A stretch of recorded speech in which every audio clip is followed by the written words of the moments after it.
يا أيها الذين آمنوا اتقوا الله حق تقاته ولا تموتن إلا وأنتم مسلمون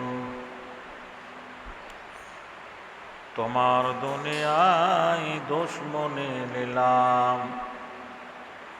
তোমার দুনিয়ায় দুশ্মনী নিলাম, চেয়ে দেখো রহমান, কাফেরের হাতে নিধন হতেছে কি করে মুসলমান। ইজ্জত সব মাটি হয়ে গেল, নিচু হলো মমশির, যারা আমাদের চিরগোলাম আজ তারা হইয়াছে মহাবীর।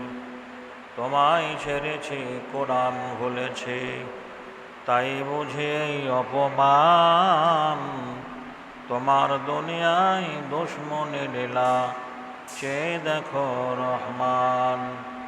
বলির পাটা হলো মুসলিম তোমারই চোখের আগে, আসাম গুজরাট বোম্বাই যেন আর যে হাজারিবাগে।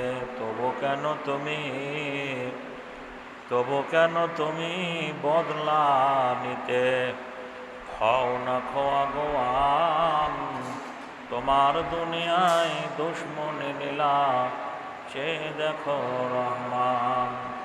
বাবরিকে যারা শহীদ করেছে তাদেরও তো তুমি চেনো, দোয়া করি মোরা তাদের বাড়িতে বজ্র আঘাত হানো।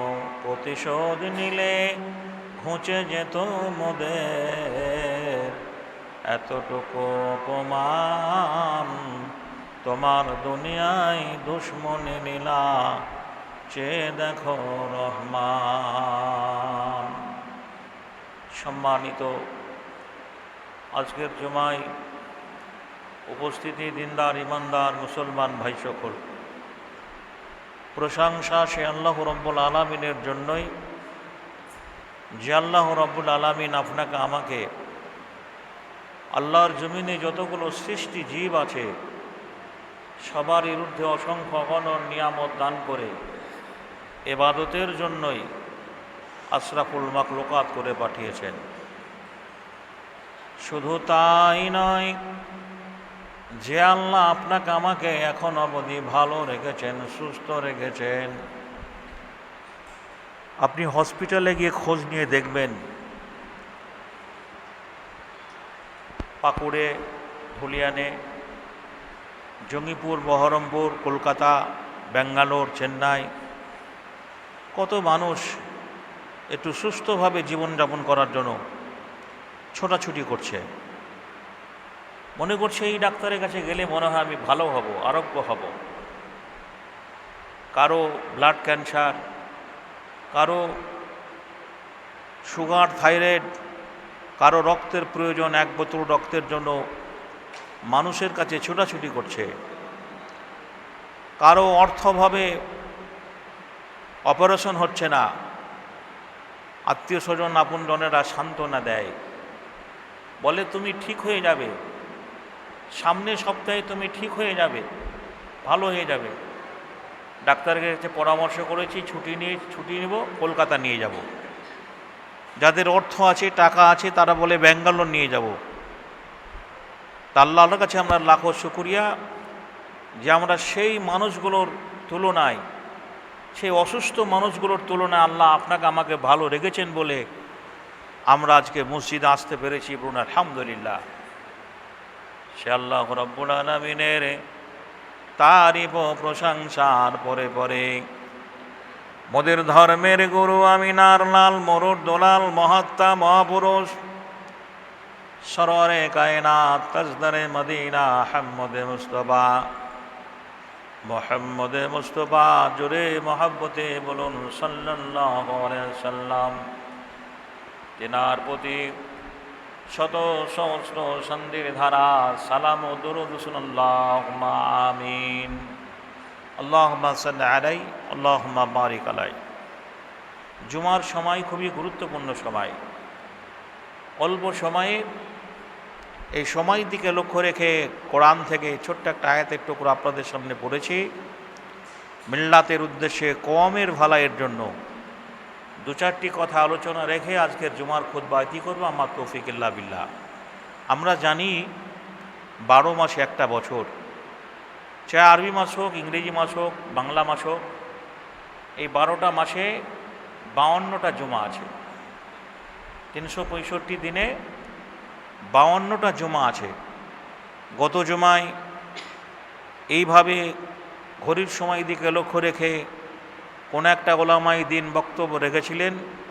আমি আপনাদের সম্মানিত উপযুক্ত ইমাম সাহেবের পারমিশন নিয়ে দুটো কথা বলার সুযোগ পেয়েছি। যিনি খুতবা দেন তাকে খতিব বলা হয়, যিনি খুতবা দেন তাকে খতিব বলা হয়।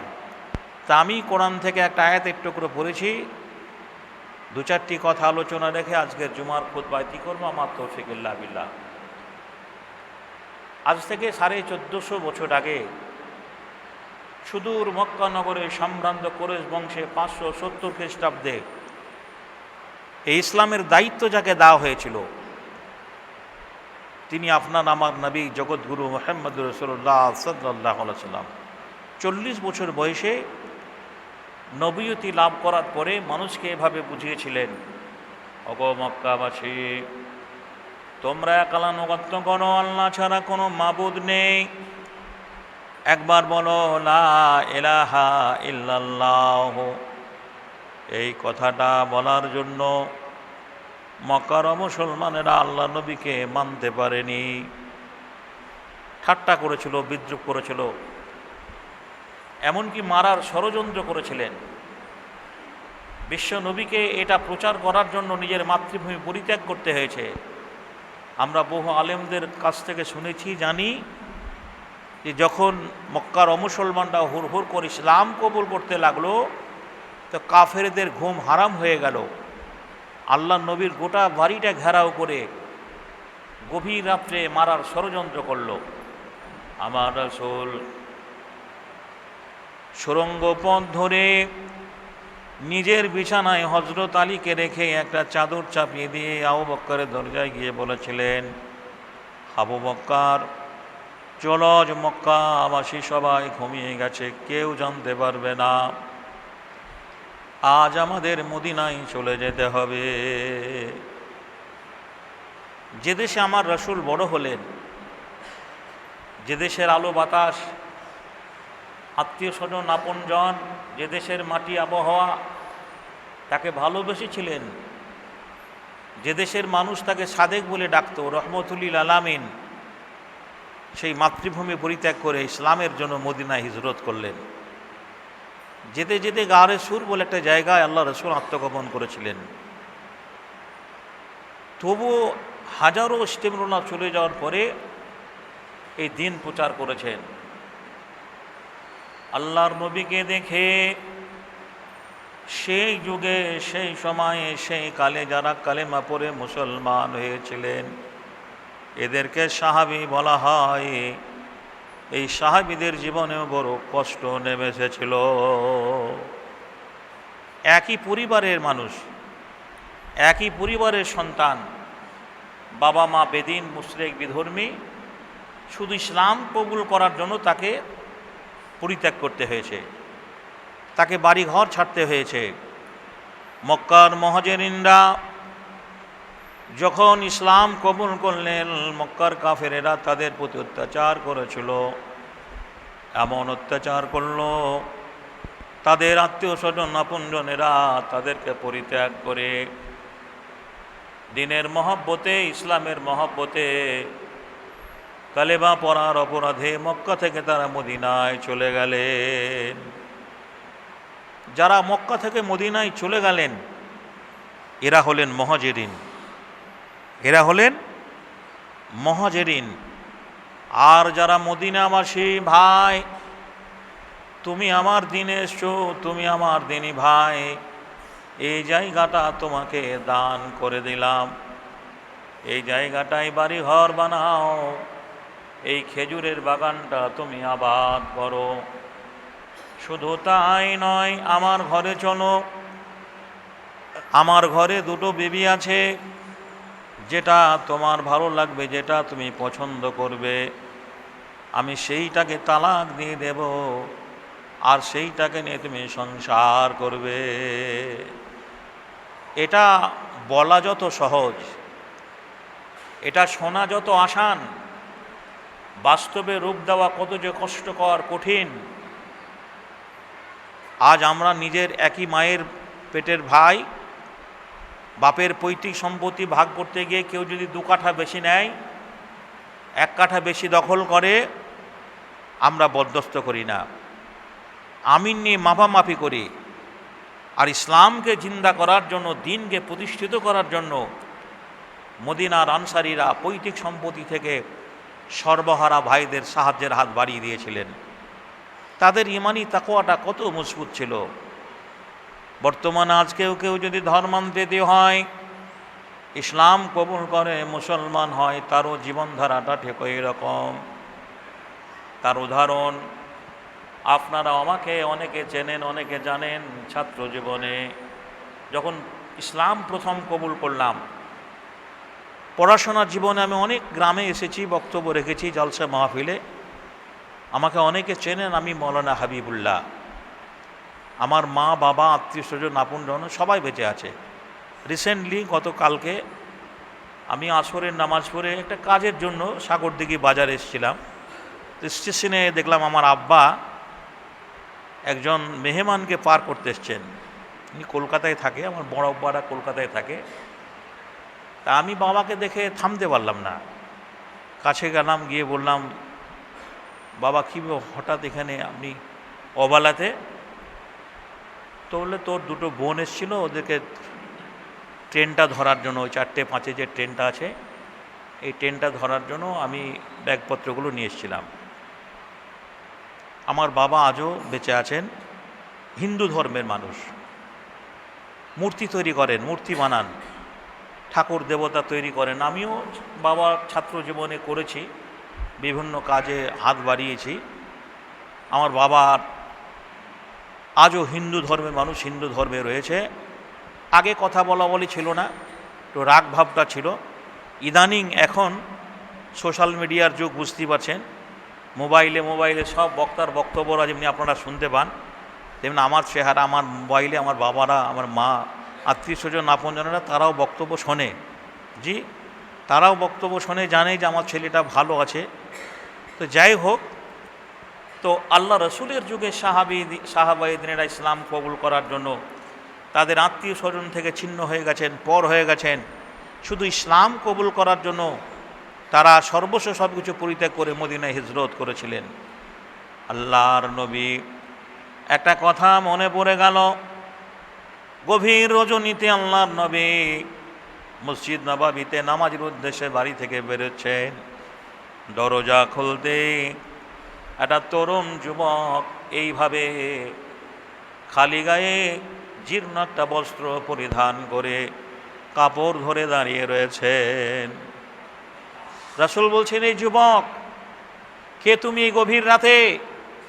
সাহাবীটি বলছেন, ও আল্লাহর নবী, আমি আব্দুল্লাহ। চোখ দিয়ে পানি গনিয়ে এলো। নবী বলেন, তুমি কি সেই আব্দুল্লাহ? ও আল্লাহর নবী, একদিন আপনার বক্তব্য শোনার পরে আমি আমার মাকে গিয়ে বললাম, মা আমি মুসলমান হয়ে যাব। আমার মা, আমি ইয়াতীম, বাপ আমার বেঁচে নেই। আমার মা সহজ সরল মনে আমাকে আমার চাচার কাছে নিয়ে গেল। আমার চাচা ইসলামের শত্রু, আবু জাহালের দলের লোক।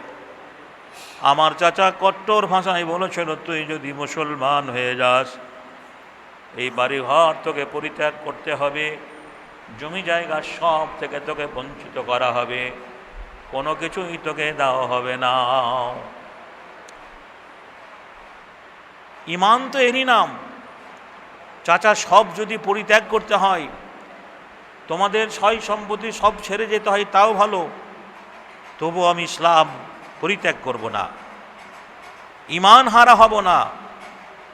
তার চাচা নিষ্ঠুর ভাষায় বলেছিল, গায়ের জামাটা মুসলমানরা দেয়নি, পরনের কাপড়টা মুসলমানরা দেয়নি, এই জামা কাপড় তোকে খুলে দিতে হবে। একদিকে ইসলামের মহাব্বত, দ্বীনের ভালোবাসা, অপর দিকে চাচার বাঁধা, শত লোকের ভিড়ে তাদের দেওয়া জামাটা খুলে দিয়ে বলেছিল, চাচা গো, সব যদি কেড়ে নাও তাও ভালো, তবু আমি ঈমান হারা হব না। যার জীবন ইতিহাস পড়ে জানা গেছে এই আব্দুল্লাহ কত বড় ধনীর সন্তান। এবেলা যে কাপড়টা ব্যবহার করেছেন, গায়ে দিয়েছেন, আজকে যে জামাটা গায়ে দিয়েছেন, পরের দিন সেই জামাটা, সেই কাপড়টা আর জীবনে ব্যবহার করেননি। এত সম্ভ্রান্ত পরিবারের সন্তান, শুধু ইসলামের মহাব্বতে, দ্বীনের মহাব্বতে সর্বস্ব সব কিছু পরিত্যাগ করে কালেমা পড়ে মুসলমান হয়েছিলেন। ঈমান আনার জন্য তার চাচা বলেছিল, গায়ের জামাটা মুসলমানরা দেয়নি, পরনের কাপড়টা মুসলমানরা দেয়নি, এই জামা কাপড় তোকে খুলে দিতে হবে। বলছেন, ও আল্লাহর নবী, আমি যুবক, তরুণ, নওজোয়ান, এমন একটা বাধার সৃষ্টি হলো, মনে হয় আর ঈমান আনা হবে না। আমি এতটুকু সংকোচ করিনি, লজ্জা করিনি, তাদের দেওয়া জামা কাপড় সব খুলে দিয়ে বস্ত্রহীন হয়ে গেলাম, উলঙ্গ হয়ে গেলাম। দৌড়াতে লাগলাম মায়ের কাছে ছুটে, মা মা বলে ডাক দিলাম। আমার মা উলঙ্গ অবস্থায় দেখে দুটো কম্বলের টুকরো আমাকে দিয়েছিল, একটা গায়ে আর একটা মাজায় বের দিতে গিয়ে জোরটা না ঢাকার ফলে আমি আপনার অপেক্ষায় ঠাঁই দাঁড়িয়ে রয়েছি। 1450 বছর আগে আমার রসুল দুখানা তাকে কাপড় দিলেন, ব্যবহৃত দুখানা কাপড় দিয়ে বললেন, এই আব্দুল্লাহ কাপড় দুটো পরিধান করো। বিশ্বনবীর কাছে কালেমা পড়ে মুসলমান হলেন। ইমানি তাকওয়াটা কেমন ছিল! হাজারো সাহাবীর উপস্থিতিতে আল্লাহ নবী একদিন আব্দুল্লাহকে ডেকে বলেন, আব্দুল্লাহ, তুমি কালেমা পড়েছ, মুসলমান হয়েছ, ঈমান এনেছ, জীবনের শেষ স্বপ্নটা তোমার কি বলো? নবীর সাহাবী আব্দুল্লাহ বলছেন, ও আল্লাহর নবী, আমি আপনার জবান দিয়ে শুনেছি শহীদেরা জান্নাতে যাবে, শহীদের কবরে কোনো হিসাব হবে না। আমি আপনার জবান দিয়ে শুনেছি শহীদের কবরে কোনো হিসাব হবে না, শহীদেরা বিনা হিসাবে জান্নাতে জায়গা পাবে। আমি ইসলামের জন্য যুদ্ধের ময়দানে যেন শহীদ হয়ে যেতে পারি। আল্লাহর নবী তাকে কোনো এক যুদ্ধের সময় দিয়েছিলেন। যুদ্ধে যেতে যেতে মাঝপথে উনি অসুস্থ হয়ে মারা গেলেন। আজকের দিনের মতো ইন্টারনেট পরিষেবা ছিল না, মোবাইল ছিল না, যান্ত্রিক সভ্যতার যুগ নয় রে বাবু। দুজন সাহাবী আল্লাহ রাসূলের কাছে খবর নিয়ে গেলেন, সালাম জানিয়ে বললেন, ইয়া রাসূলুল্লাহ, আপনার কাছে ইতিপূর্বেই যে আব্দুল্লাহ কালেমা পড়ে মুসলমান হয়েছিল, আপনি যার ভালোবেসে নাম রেখেছিলেন আব্দুল্লাহ, ওই আব্দুল্লাহ ইন্তেকাল করেছে, মারা গেছে। আল্লাহ নবী সেই জায়গায় ফিরে এলেন আর তার লাশটা সামনে রেখে সাহাবীদের উপস্থিতিতে জানাজা নামাজ পড়ালেন। ভাই গো, নবী যার জানাজা নামাজ পড়ালেন, বিবেককে প্রশ্ন করুন তাকে কোন জায়গায় জায়গা দেওয়া হবে? জানাজা নামাজ হয়ে গেল, আল্লাহ রাসূল বললেন, সাহাবীরে তোমরা থেমে যাও। আল্লাহ নবী তার কবরে নামলেন, দুটো হাত বাড়িয়ে বললেন, আব্দুল্লাহর লাশটা আমার হাতে ধরিয়ে দাও। আল্লাহ নবী আব্দুল্লাহর লাশটা কবরে শোয়ালেন, কাফনের বাঁধন খুলে দেওয়া হলো, মাটি হয়ে গেল, সবাই চলে গেলেন।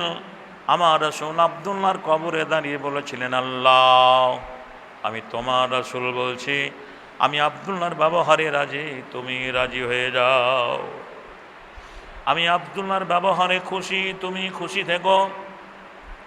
আমার বলার উদ্দেশ্য এতটুকুই, ও জানকীনগরের মুসলমান ভাইরা, যারা আমরা মসজিদে নামাজ পড়তে এসেছি, বিবেককে প্রশ্ন করুন, আপনার বয়সটাও কম হলো না। আপনার ব্যক্তি জীবনে যদি আল্লাহ রাসূলের আনুগত্য করতে পারেন, আল্লাহ রাসূলকে রাজি করতে পেরেছেন, বেঁচে থেকে দুনিয়াতে লাভ আছে। যদি আপনার ব্যবহারিক জীবনে আল্লাহ রাসূল রাজি না থাকে, বেঁচে থেকে কোনো লাভ হবে না। ভাই গো, আমরা এখানে এসেছি দুটো জায়গার জন্য। মানুষ নামাজ কেন পড়ে? দুটো জায়গার জন্য। মানুষ রোজা কেন করে? দুটো জায়গার জন্য।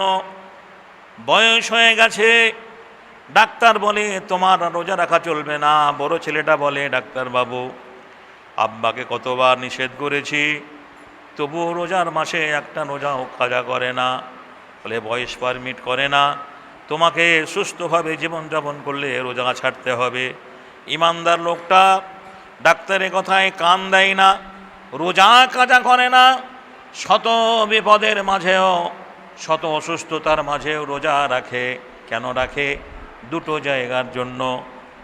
মানুষ দান করে, যে মানুষটা 2 টাকা ফকিরকে দেয় না, 4 লাখ টাকা খরচ করে হজে যায়, মক্কা মুআজ্জামা মদিনা মানোয়ারায় পারো দেয় দুটো জায়গার জন্য।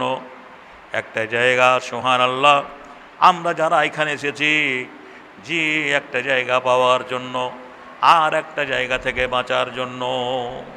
মসজিদ মাদ্রাসার নাইট হলে পরে মানুষ দান করে, জি এই আল্লাহর ঘর মসজিদে দান করলে ভালো একটা জায়গা পাবো।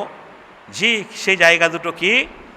যে জায়গা থেকে বাঁচার জন্য, যে জায়গাটা পাওয়ার জন্য মানুষ রোজা রাখে, দান করে, সাদকা করে, জাকাত দেয়, হজ করে আসে, জি নামাজ পড়ে, সেই জায়গাটার নাম জান্নাত। সেই জায়গাটার নাম জান্নাত। আমরা সবাই জান্নাত পাওয়ার জন্য এখানে এসেছি, আর যে জায়গা থেকে বাঁচার জন্য সুবহানাল্লাহ আমরা নামাজ পড়ি, নামাজ পড়ার জন্য আজকে এখানে এসেছি, সেই জায়গাটার নাম জাহান্নাম। যে জায়গা থেকে বাঁচার জন্য মানুষ দান করে, সাদকা করে, জাকাত দেয়, সেই জায়গাটার নাম জাহান্নাম। বন্ধুরে আমার, ভাইয়েরা আমার, মহান আল্লাহ রব্বুল আলামিন আপনাকে আমাকে দুনিয়াতে পাঠানোর বহু পূর্বেই দুটো জায়গা, দুটো প্রজেক্ট তৈরি করে গেছেন। একটা জায়গা ভালো, যে ভালো জায়গা, সেই জায়গাটার নাম শরীয়তের ভাষায় জান্নাত বলা হয়েছে। আর যে জায়গাটা খারাপ, যে জায়গাটায় কষ্ট আছে, যে জায়গাটায় কোনো আরাম নেই, সে জায়গাটা শুধু আযাব আর আযাব, কঠিন আযাব, সে জায়গাটার নাম জাহান্নাম। তাহলে জাহান্নাম থেকে বাঁচতে গেলে আপনাকে মুমিন হতে হবে, আল্লাহকে ভয় করতে হবে। আমি কোরআন থেকে একটা আয়াতের টুকরো বলেছিলাম, ইয়া আইয়ুহাল্লাযীনা আমানুত্তাকুল্লাহা হাক্কা তুকাতিহি ওয়ালা তামুতুন্না ইল্লা ওয়া আনতুম মুসলিমুন। তোমরা যারা ঈমান এনেছো, আমাকে ভয় করার মতো ভয় করো, আর তোমরা মরিও না মুসলমান অবস্থায় না থাকা পর্যন্ত। যদি তোমরা মরো মুসলমান হয়ে মরো, খবরদার তোমরা মুসলমান হয়ে মরিও না। আমার মা হিন্দু, মায়ের নাম অর্চনা দেবী, বাবা আমার হিন্দু হীরেন কুমার রাজেন্দ্র। আমি যখন হিন্দু ধর্মে ছিলাম, আমার বাবা মায়ে, আমি বাবার একটাই ছেলে, ভালোবেসে আমার নাম রেখেছিল মিলন কুমার রাজেন্দ্র। ঈমান আনার পরে, ইসলাম কবুল করার পরে মৌলানা আবদুল্লাহ সালাফির আব্বাজান মারা গেছেন, আল্লাহ জান্নাতবাসী করুক, উনি আমার উস্তাদে মোহতারাম। উনি আমার নাম রেখেছিলেন হাবিবুল্লাহ। বাড়ি আমার শাহরাইল, পোস্ট অফিস ভোলা, থানা আমার সাগরদিঘি, মুর্শিদাবাদ জেলা। নামটি আগে মিলন ছিল, এখন হাবিবুল্লাহ। সকলকে জানিয়া গেলাম, দেখবে খোদা তাআলা। জাতিতে মোর হিন্দু ছিলাম, এখন মুসলমান। নামাজ পড়ে রোজা রেখে এনেছি ঈমান। আমার এই জায়গাটা আসার জন্য আমার সাগরদিঘি যুগরগ্রাম থেকে মোরগ্রাম বাস স্ট্যান্ড প্রায় 7 কিলোমিটার। ওখানে এসছি, ওখানে স্টেট বাস ধরে ডাকবাংলায় নেমেছি, ডাকবাংলায় টোটো করে এখানে এসছি। আবার যেতে এতটা সময় লাগবে, কত দুর্ঘটনায় যদি আমি মারা যাই। ওয়াল্লাহে খোদার কসম করে বলি, আমার 14 পুরুষ অমুসলমান, বেদিন, মুশরিক, বিধর্মী, কোনো জায়গায় যদি আমি মারা যাই, 16 চাকা লরি যদি আমার উপর দিয়ে চলে যায়, বাংলার কোনো ডিপার্টমেন্ট আমাকে উলঙ্গ করে দেখবেন আমি হিন্দু না মুসলমান। জি চেহারাটা দেখে বলবে লোকটা মুসলমান। খোঁজ নে, আপনি মুসলমান, বাড়ির কাছে মসজিদ, আপনার বাপ মুসলমান, মা মুসলমান, দাদা মুসলমান, পরদাদা মুসলমান, আপনি হাজি বংশের মানুষ। শুধু একটা সুন্নাতের অবমাননা করার জন্য, এই দাড়িটা না থাকার জন্য বিজেপি শাসিত ভারতবর্ষে কোনো রাজ্যে যদি দুর্ঘটনাজনিতভাবে মারা যান, একটা আপনার আইডেন্টিফাই না থাকার জন্য আপনাকে উলঙ্গ করে দেখা হবে লোকটা হিন্দু না মুসলমান। ছোটোবেলায় আপনার মা বলেছিল সাদ্দাম বড় হয়ে গেছে, আমজাদ বড় হয়ে গেছে, খাতনা দিতে হবে, মুসলমানি দিতে হবে, জারহাজ কবরে শুয়ে আছে। আপনার বাপ মা মুসলিম, একটা সুন্নাতের আমল করে গেছে, সিভিং পুলিশরা আসবে, পুলিশেরা বলবে যে স্যার লোকটা মহাবাডান, লোকটা মুসলমান, একটা সুন্নাত আমল করার জন্য যে আপনি বেইজ্জতি হবেন দুনিয়ার বুকে মানুষের কাছে, অসম্মানিত হবেন মানুষের কাছে। কিন্তু আমি হাবিবুল্লাহ হিন্দুর ছেলে, বাংলার কোনো জায়গায় মারা গেলে পরে আমার ডেড বডিটা নিয়ে আমাকে উলঙ্গ করে দেখবে না, জি একেবারে চেহারাটা দেখে বলবে লোকটা মুসলিম। আমি কোরআন থেকে এটাই বলতে চেয়েছিলাম। আল্লাহ বলছেন, ইয়া আইয়ুহাল্লাযীনা আমানুত্তাকুল্লাহা হাক্কা তুকাতিহি ওয়া লা তামুতুন্না ইল্লা ওয়া আনতুম মুসলিমুন, তোমরা যারা ঈমান এনেছো আমাকে ভয় করার মতো ভয় করো, আর তোমরা মরিও না মুসলমান অবস্থায় না থাকা পর্যন্ত। যদি তোমরা মরো মুসলমান হয়ে মরো, খবরদার তোমরা মুসলমান হয়ে মরিও না। আমার পোশাক, আমার আশাক, আমার চলন ফেলন, আমার বচন, আমার ভাষা কথাবার্তা, আমার লেনদেন আদান প্রদান সব কিছু শরীয়ত সম্মত হবে, সব কিছু শরীয়ত সম্মত হবে। সময় বলছে আর নয়, ঘড়ির সময় শেষ হয়ে গেছে। সেই দিকে লক্ষ্য রেখে আমি অযোগ্য মানুষ, যদি ভাষাগান দিয়ে ভুল ত্রুটি হয় আমি ক্ষমা প্রার্থী, আপনারা দোয়া করবেন। আল্লাহর দুনিয়ায় যতদিন আমি ইসলাম কবুল করার জন্য, এই ইসলাম কবুল করার জন্য আপনারা শুনেছেন আমার বক্তব্য, আমি এই বয়সে 3 বার জেল খেটেছি। প্রথম যখন ইসলাম কবুল করলাম, জি আরএসএসের লোকেরা আমাকে বহরমপুর কারা জেলে পাঠিয়েছিল। আমি 3 মাস 90 দিন ছিলাম। আমেরিকার ফেন্ডারগেন যখন ভাঙলো, টুইন টাওয়ারের প্রতি হামলা হলো, বিহার, বাংলা, ঝাড়খণ্ডের বহু আলেমকে অ্যারেস্ট করা হয়েছিল, তখন লাদেনের লোক বলে আমি কলকাতা লালবাজারে 26টা দিন ছিলাম।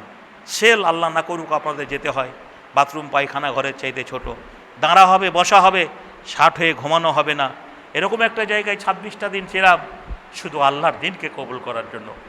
বাহারহাল ভাইয়েরা আমার, বন্ধুরে আমার, জি আল্লাহর দুনিয়ায় যতদিন বেঁচে থাকবো যেন শরীয়তের দৃষ্টিভঙ্গি নিয়ে দিনের খিদমত করতে পারি।